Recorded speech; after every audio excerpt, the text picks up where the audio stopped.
Mari kita berdoa untuk pembacaan dan pemberitaan firman Tuhan. Tuhan, Engkau Allah yang Maha Kuasa, Engkau yang mengetahui keberadaan kami pribadi, keluarga, jemaat, apapun yang kami jalani dalam hidup ini, semuanya dalam jangkauan kuasa Tuhan.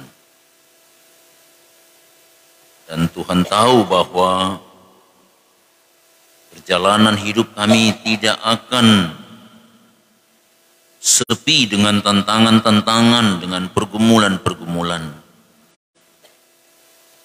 Untuk itu ya Tuhan, kami sangat membutuhkan firman-Mu, karena firman-Mu sumber kekuatan kami yang mampu menuntun kami untuk menjalani hidup ini, yang di dalamnya juga menghadapi segala tantangan-tantangan dalam hidup ini. Firman-Mu pelita dan terang.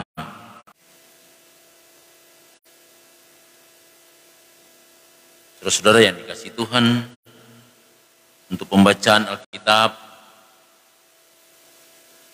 di minggu pertama sengsara Yesus Kristus, kita dituntun dengan bagian pembacaan dalam kitab Mazmur 41 ayat 1 sampai ayat 14.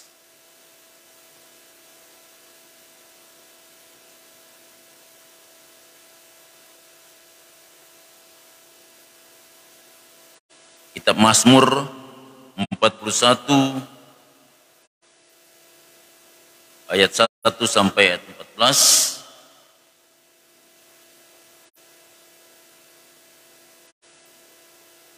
Mari kita membaca berbalas-balasan bagian pembacaan ini. Saya akan membaca ayat yang ganjil dan saudara-saudara membaca ayat genap.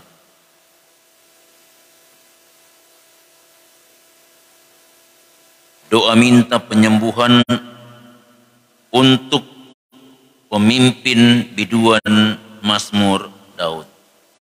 Berbahagialah orang yang memperhatikan orang lemah, Tuhan akan meluputkan dia pada waktu celaka. Tuhan akan melindungi dia dan memelihara nyawanya, sehingga ia disebut berbahagia di bumi. Engkau takkan membiarkan dia dipermainkan musuhnya. Tuhan membantu dia di ranjangnya waktu sakit. Di tempat tidurnya, kau pulihkannya sama sekali dari sakitnya. Kalau aku, kataku, Tuhan, kasihanilah aku, sembuhkanlah aku, sebab terhadap Engkaulah aku berdosa. Musuhku mengatakan yang jahat tentang aku. Bilakah ia mati dan namanya hilang lenyap? Orang yang datang menjenguk berkata dusta, hatinya penuh kejahatan, lalu ia keluar menceritakannya di jalan. Semua orang yang membenci kepadaku berbisik-bisik bersama-sama tentang aku. Mereka merancangkan yang jahat terhadap aku. Penyakit jahanam telah menimpa dia. Sekali ia berbaring, takkan bangun-bangun lagi. Bahkan sahabat karibku yang kupercayai dan rotiku telah mengangkat tumitnya terhadap aku. Tetapi Engkau ya Tuhan, kasihanilah aku dan tegakkanlah aku. Maka aku hendak mengadakan pembalasan terhadap mereka. Dengan demikian aku tahu bahwa Engkau berkenan kepadaku apabila musuhku tidak bersorak-sorai karena aku. Tetapi Engkau menopang aku karena ketulusanku. Engkau membuat aku tegak di hadapan-Mu untuk selama-lamanya. Terpujilah Tuhan Allah Israel dari selama-lamanya sampai selama-lamanya. Amin, ya amin. Salam sejahtera bagi kita sekalian, shalom. Damai di hati. Saudara yang kekasih dalam Tuhan, jemaat Tuhan, Hari ini hari yang ke-26 bulan Februari. Sebagai warga gereja, kita memasuki masa raya Minggu Sengsara. Minggu pertama sengsara Yesus Kristus, dan orang akan jalani 6 minggu sengsara Yesus sampai Dia disalibkan dan mati di Bukit Golgota. Dalam perenungan sengsara yang pertama Yesus, kita mau dihentar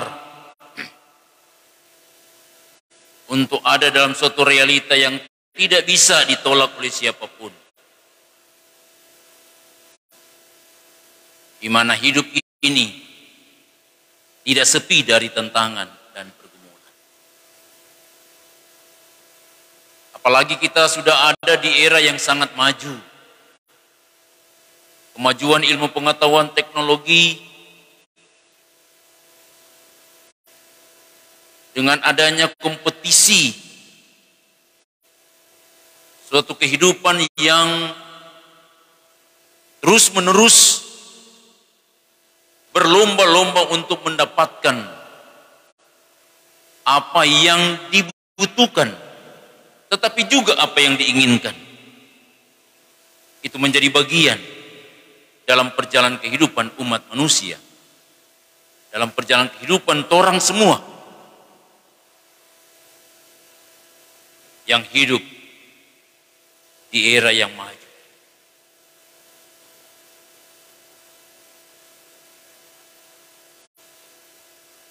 Keberimanan kita ditantang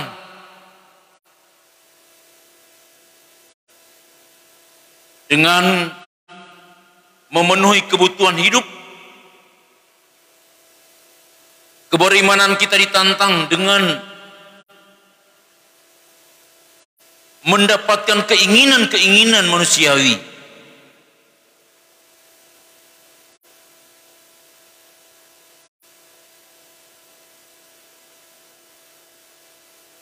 Banyak orang yang tidak mampu mempertahankan keberimanan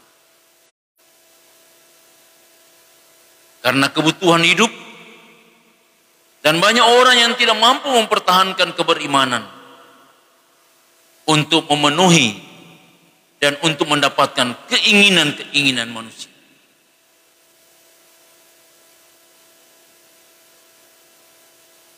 Sekalipun sahabat, saudara menjadi korban, saudaranya sendiri, sahabatnya sendiri, untuk dia memenuhi kebutuhan dan mendapatkan keinginan-keinginan manusia.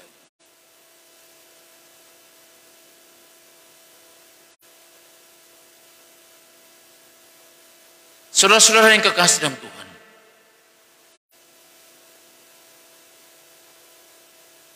bagian pembacaan kita di dalam Mazmur 41 ayat 1 sampai ayat 14. Bagian pembacaan yang menceritakan tentang bagaimana kehidupan Raja Daud.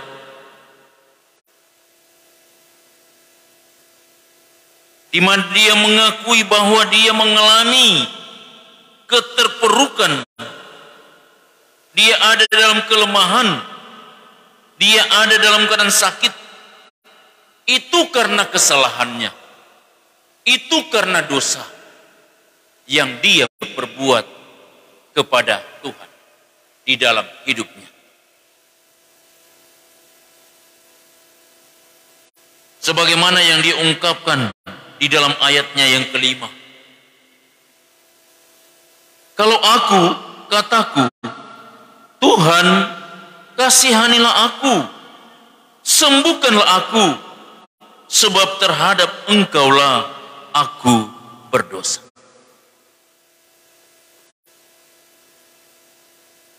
menyadari bahwa dia mengalami itu karena kesalahannya. Karena dia melakukan pelanggaran-pelanggaran kepada Tuhan. Karena dia melakukan dosa.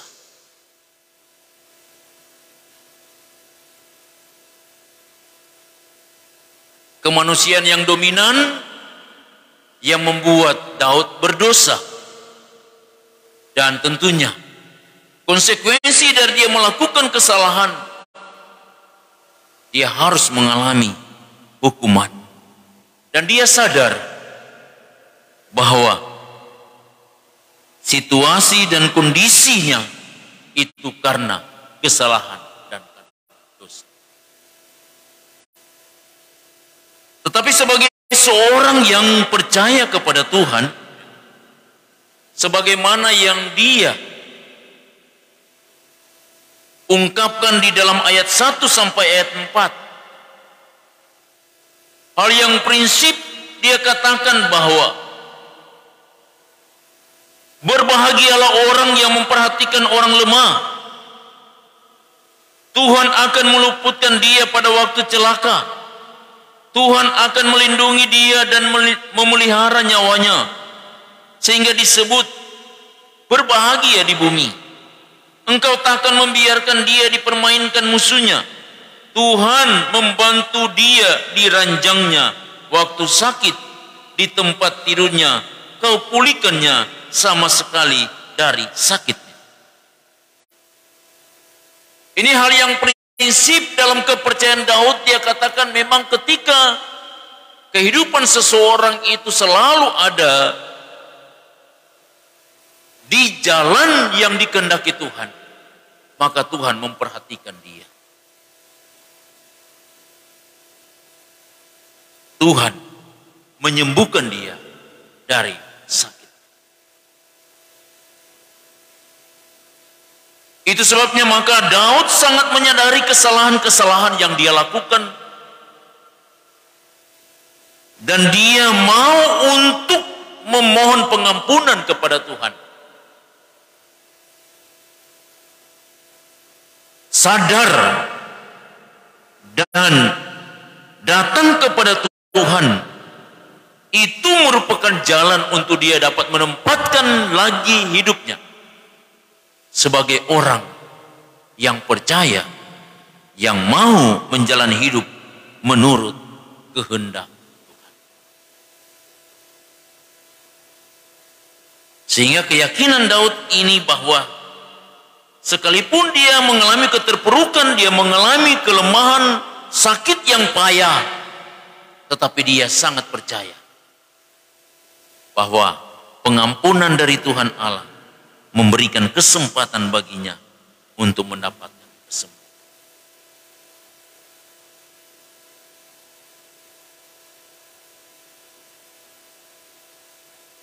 Tetapi ada hal yang sangat kontradiksi yang dihadapi oleh Daud ketika dia mengalami keadaan yang sakit, di mana ada musuh-musuh Daud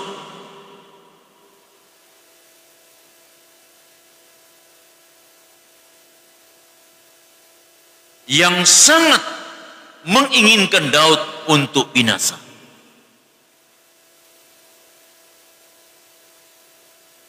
Itu sebabnya dikatakan di dalam ayat 6, musuhku mengatakan yang jahat tentang aku, bilakah ia mati dan namanya hilang lenyap.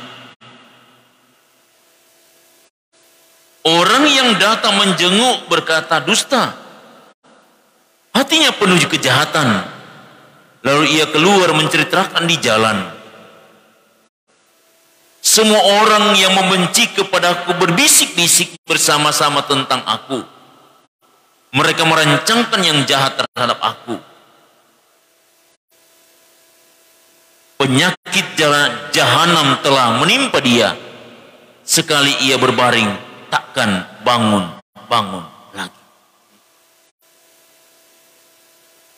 Jadi dia harus menghadapi musuh-musuh yang menginginkan supaya dia binasa.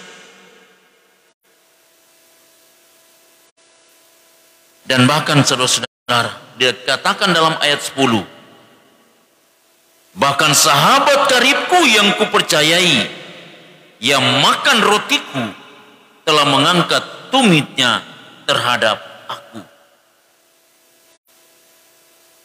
Jadi di samping dia harus dihadapkan dengan musuh-musuh yang tidak menginginkan dia hidup, tetapi juga ada musuh-musuh lainnya yang menjenguk dia, tetapi apa yang mereka lakukan itu bukanlah sesungguhnya yang mereka pikirkan.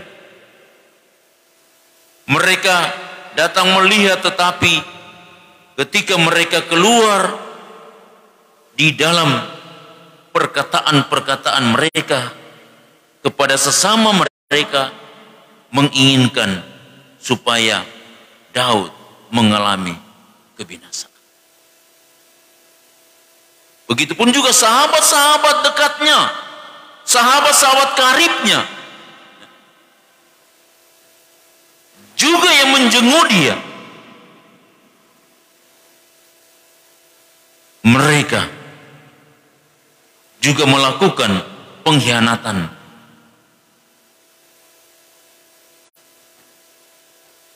Mereka tidak memegang kesetiakawanan dengan Daud.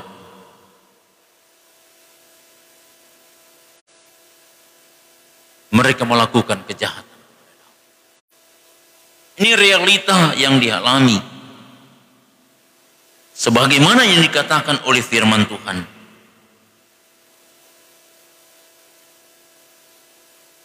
Di mana Daud harus mengalami pergumulan-pergumulan yang berat. Istilahnya sojatu tatindis din tanggale.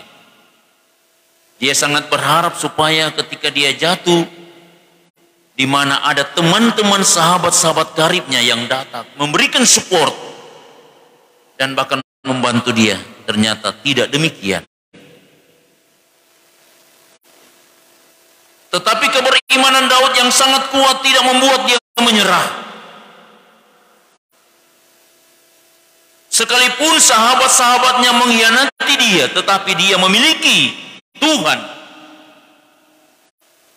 yang tidak akan pernah mengkhianati dia.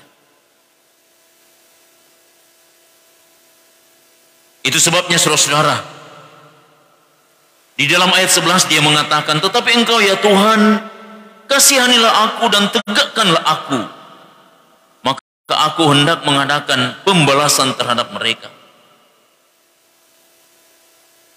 Dengan demikian aku tahu bahwa engkau berkenan kepadaku apabila musuhku tidak bersorak-sorai karena aku.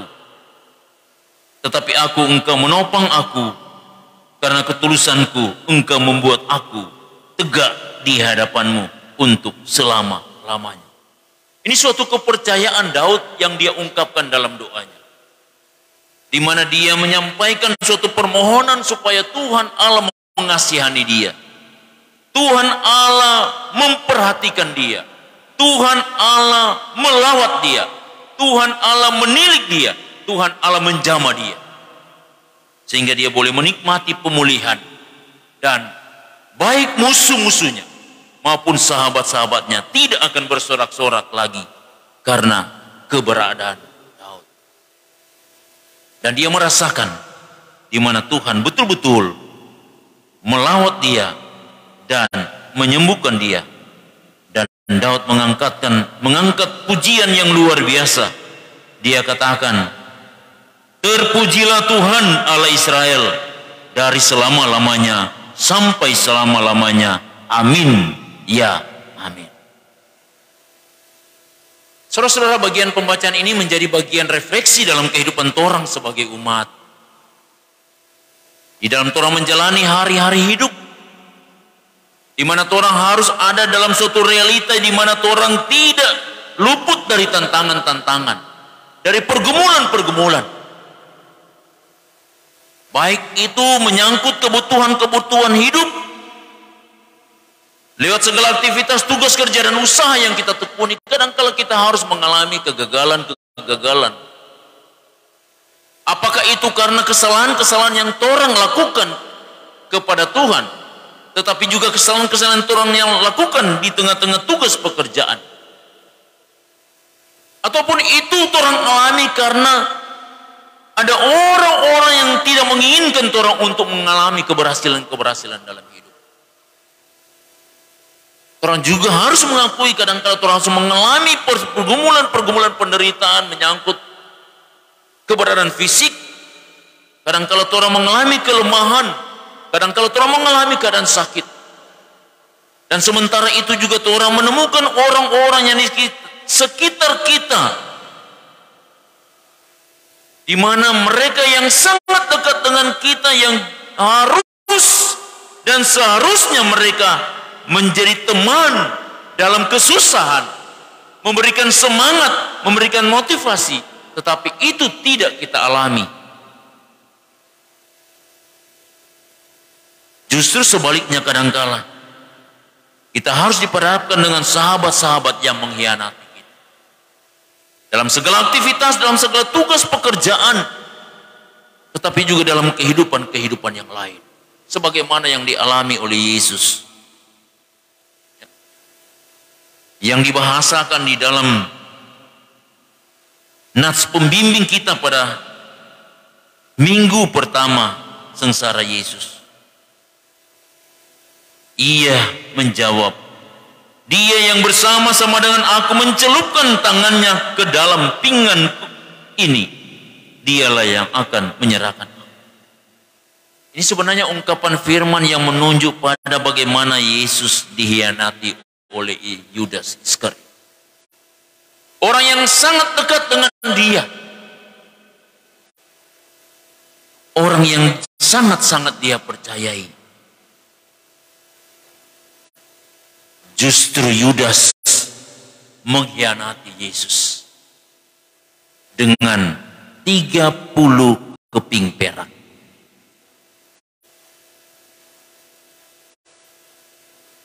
Apakah itu kebutuhan ataukah itu keinginan Yudas untuk mendapatkannya dengan cara mengkhianati Yesus?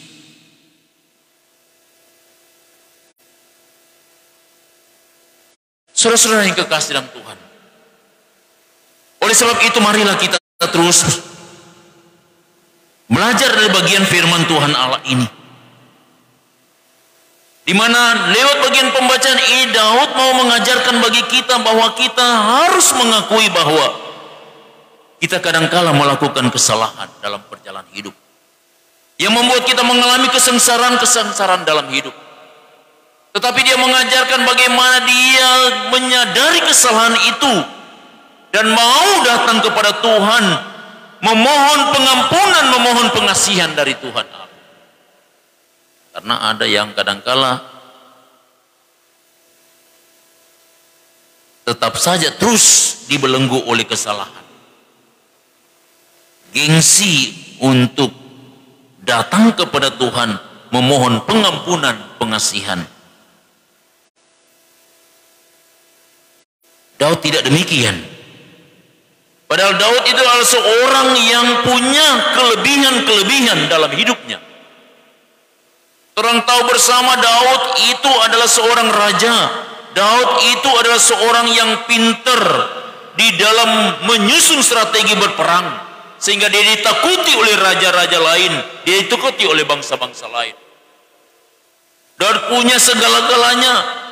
Dia punya kekayaan, dia punya kekuasaan, tetapi dia tahu persis bahwa segala sesuatu itu dari Tuhan. Maka dia hanya menempatkan Tuhan di dalam hidupnya, termasuk juga ketika dia mengalami persoalan-persoalan, pergumulan-pergumulan. Dia menyadari kesalahannya dan memohon pengampunan, pengasihan, sambil dia datang berdoa kepada Tuhan.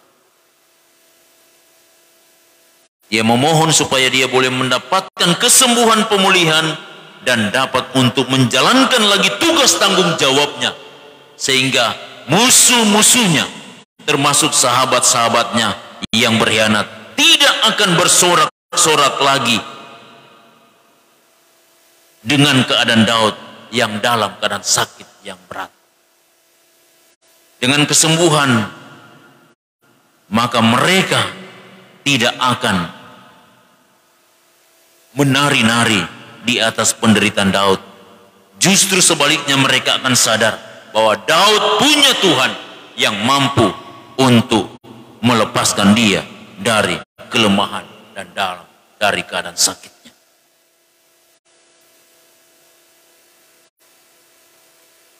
Bagian firman ini juga mengajarkan bagi kita untuk supaya kita tidak akan ada dalam kelompok orang-orang yang memusuhi kebenaran, kelompok sahabat-sahabat yang mengkhianati akan sahabatnya. Orang akan menjadi sahabat-sahabat karib yang merasakan apa yang dirasakan oleh sahabat, bersama dalam kesusahan dan bersama dalam kesenangan. Suatu kehidupan bersama untuk hidup dalam kebenaran dan hidup dalam kebenaran bersama-sama, sehingga dalam kehidupan bersama itulah nama Tuhan dimuliakan. Di minggu sengsara yang pertama Yesus Kristus, biarlah firman ini memberikan semangat, memberikan kekuatan bagi kita, memberikan motivasi bagi kita untuk kita menjalani hidup ini, apapun kehidupan yang torang alami dalam kehidupan ini. Apapun tantangan-tantangan, pergumulan-pergumulan yang orang temui dalam perjalanan hidup ini, biarlah orang mau menghadapi semuanya dalam kepercayaan bahwa Allah di dalam Yesus, dialah juru selamat umat manusia. Dialah yang sudah memberi hidupnya untuk mengalami kesengsaraan, menebus dosa-dosa kita umat manusia, dan dialah yang memberikan kita kemenangan lewat keselamatan yang dia jalani di kayu salib. Biarlah di minggu sengsara yang pertama Yesus Kristus, kita akan terus merenungkan bagaimana kasih Kristus itu yang sempurna menjadi bagian kehidupan orang semua. Kita wujud nyatakan itu dalam kehidupan di tengah-tengah keluarga, bagaimana kita terus mau mewujud nyatakan kasih Kristus yang sempurna dalam kehidupan keluarga. Kita mewujud nyatakan kasih yang sempurna di tengah-tengah kehidupan bersama dalam persekutuan jemaat, tetapi juga di tengah-tengah masyarakat di mana kita ada. Sambil kita juga mau untuk mewujud nyatakan di minggu sengsara ini dengan memberikan persembahan puasa diagonal. Kita mengekang keinginan-keinginan manusiawi kita untuk menikmati hal-hal yang memenuhi keinginan-keinginan kita, dengan kita mau menyisipkan untuk persembahan puasa diagonal. Tetapi juga di dalam merenungkan minggu sengsara, melaksanakan puasa diagonal, kita juga mengekang keinginan-keinginan untuk melakukan kesalahan-kesalahan, sehingga kita menjalani minggu-minggu sengsara menurut kehendak Tuhan dan di jalan kebenaran dan hidup dari Tuhan.